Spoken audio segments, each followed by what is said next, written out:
Dear Matt, hey big bro, how's everything at science school? Are you bored to death yet? Just kidding. I'm sure you're having the bestest best time of your life, being that you're such a monster science geek. Ha ha. Anyway, thanks for the letter and the honk if you love cheese bumper sticker. It's perfect for my collection. I have over 30 now, and they're all taped up to the wall above my bunk. All I need is a car to stick them on, and I'm all set. But seriously, I know you're worried about me getting into trouble at camp this year, but I swear, so far I've been really good. Well, sort of good. Almost totally good. I've only pulled a couple of pranks, and they were way small. So don't worry. Mom and Dad won't be getting any freak-out phone calls from Dr. Steve. Like you said, I know they don't need that right now. But you know, if those two didn't want to get any freak-out phone calls in their lives, maybe they should have thought of that before they had 4 kids, right? Haha. Okay, gotta go to lunch. Alex is blowing her top because I'm holding up the bunk. Can you say control freak? I mean, she's one of my best friends. But come on. One of these days, she's gonna give herself a way early heart attack. Anyway, I don't have much to send in return for the bumper sticker, so I'm enclosing this leaf from one of the Camp Lakeview trees to remind you of the actual fun summers you used to have here before you became Science Boy. Kidding. Love, Jenna. P.S. I love you too, but don't let it go to your head. Cupcakes for everyone, Jenna Bloom called out, placing the big foil-lined box in the center of the creaky bunk floor. She had returned from lunch to find yet another care package from her mom, this one filled with chocolate-on-chocolate cakes, each covered in sprinkles. Her mother had even put in these cardboard divider things she had invented a couple of years ago, so each cupcake had its own little compartment, and there was hardly any mess at all. Except for some icing on the top of the box. Jenna's mom was all about minimal mess.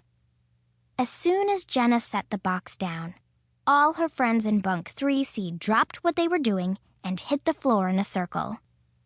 You know, I've been trying to get you guys to huddle up for 10 minutes and no one listens to me, Julie, the bunk counselor, said.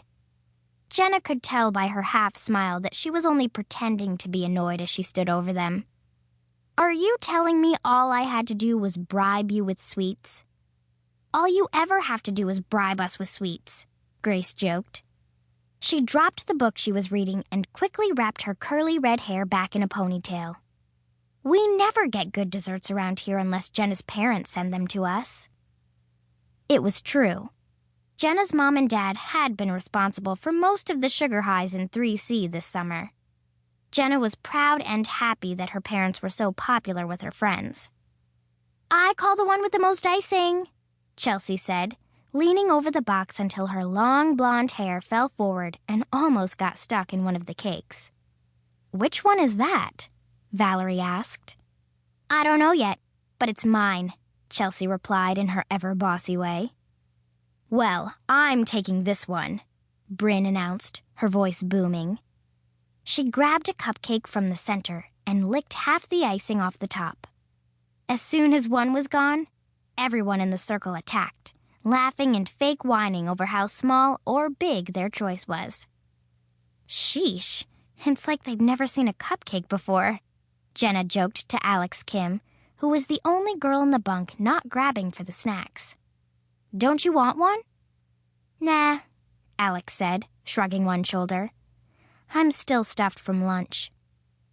Jenna felt her face flush, and she looked away.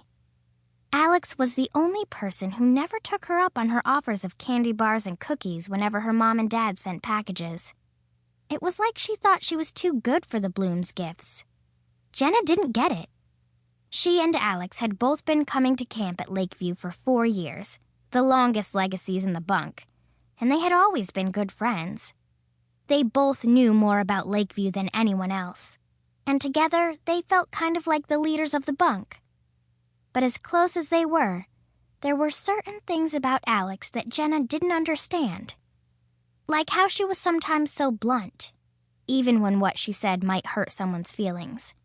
And she acted like that was the only way to be. And Jenna really didn't understand this whole turning down chocolate thing.